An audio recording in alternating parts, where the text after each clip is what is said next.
Boy, do you hear the pouring rain outside? Ah, it's a good evening to talk about teaching beginner piano students. So here we are with our tutorial of Succeeding at the Piano, the all-in-one approach. I'm in the Preparatory A book, and I'm also on page 13. So this little piece is a real favorite of students, and it's called Yapping Puppy.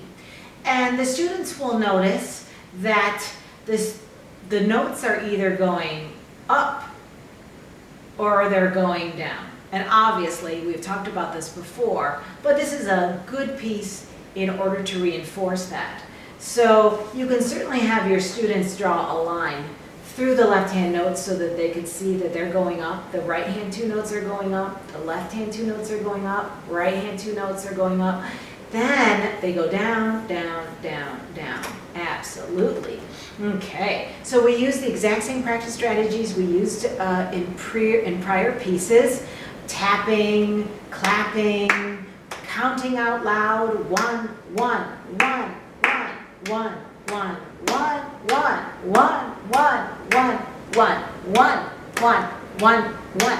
So you notice I'm counting everything by unit counting. So that means a quarter note is equal to 1 beat, and we just count 1 for it. Okay, so this little piece, I think I'll play both parts together for you so you get an idea of how it sounds.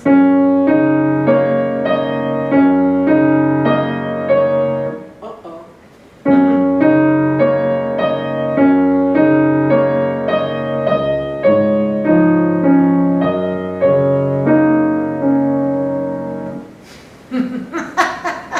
And at the very end, you notice that it could have been more special, more beautiful at the end. So if a student comes off like this, have them again think about lifting their hands and their arms off the keys, but with the wrist first, and then come nicely to the thighs. It just looks so much better. So if I play the very last measure, so we both can roll off the keys and land on our thighs together. Yes, that looks so nice. And I praise my students. You look like a professional pianist when you end your pieces like that. Okay, so that's Yapping Puppy. Let's go on to Little Cottontails. Cottontails.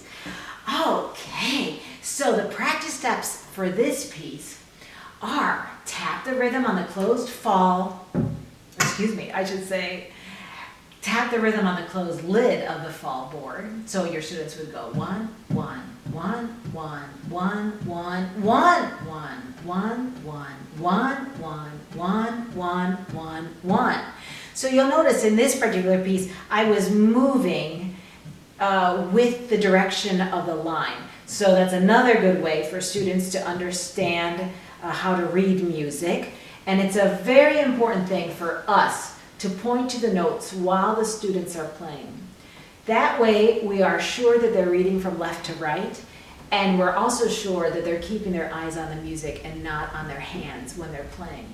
Since we have the fall board closed, let me show you another really good way for us to make sure that our students' hand position is looking pretty good.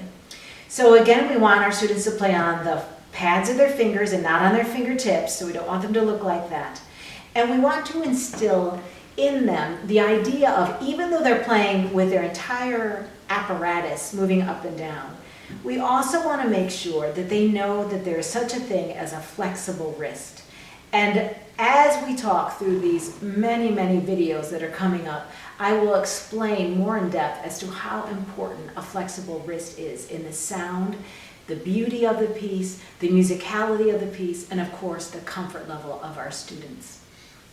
So this little exercise is called Tiger Pounce. So you have your students imagine that a tiger is pouncing on the closed lid of the fall board. Pounce, there's my tiger. So when they pounce, they might pounce and they might have all these dents in their first knuckle joints, right? So we want to make sure that we get rid of those, right? So have them do their pounce again, and this time have them feel that they are firmly on their pads of their fingers. So they might need to move their hands, their fingers out slightly more, okay? Then you ask them to tell you about this letter, and they'll say it's letter C. And then you'll say, can you see your 4 little hills? Oh, I can. And then go ahead and have them feel like their wrist is flexible, down and up and down and up. Most children's wrists will be extremely tight and locked. And we have to work on this week after week as good teachers to make sure that they feel these strong fingers with no buckling in the knuckle joints and a flexible wrist. So this will take time. So we can do it every week. Show me your tiger pounce. Oh my gosh. And you can press into their smaller joints to make sure that they are nice and strong without completely collapsing, and then always seeing those 4 hills up at the top of their hands. Okay, so this is Little Cottontails. There's quite a few other practice strategies you can look through with your student. And there's also a time to compose activity. So succeeding at the piano is full of ways for students to compose at the keyboard. Most of these activities help our students understand the concepts that they're learning. And later on, the students are really composing their own pieces. In Little Cottontails, I asked the students to make up their own piece on the black keys about rabbits. So your students might come back and say,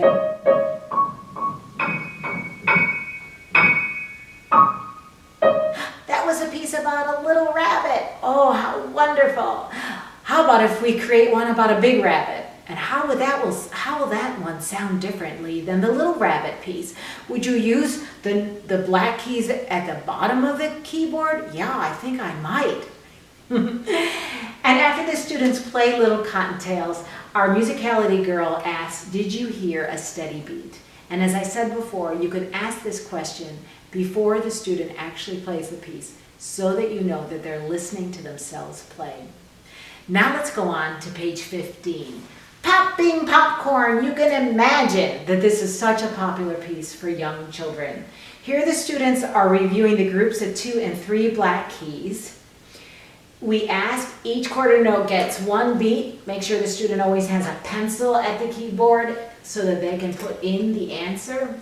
And tap and count out loud. Then tap and say the words. Okay, so let's tap and count out loud. 1, 2, let's start. 1, 1, 1, 1, 1, 1, 1, 1, 1, 1, 1, 1, 1, 1, 1, 1. Lift your hands off the keys, wrists first, and place them in your lap. Then the students can say the words in rhythm, and we definitely want to make sure that we keep up the same practice strategies of pressing fingers into their thighs so they kinesthetically remember them better.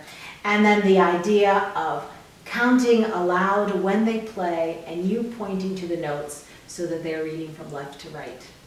Here's another composition activity. Using the 2 or 3 black keys, make a piece up about squirrels. Oh my gosh. Are the squirrels laughing and chattering?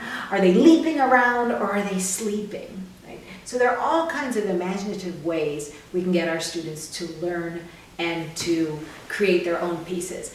I have to say about the time to compose activities, I think it's really important for students to identify their compositions as their own pieces, that they are becoming little composers themselves. So I think it's wonderful if we tell our students to play the same piece repeatedly throughout the week so that once they really like their piece, they can perform that piece as if they were performing any other piece in their book. So they must remember it and memorize it and know it from beginning to end. So it is not an improvisation. It actually is a true blue created piece. They can write it down if they want, but just to save time, if they just repeat it over and over again, it will have the exact same merit.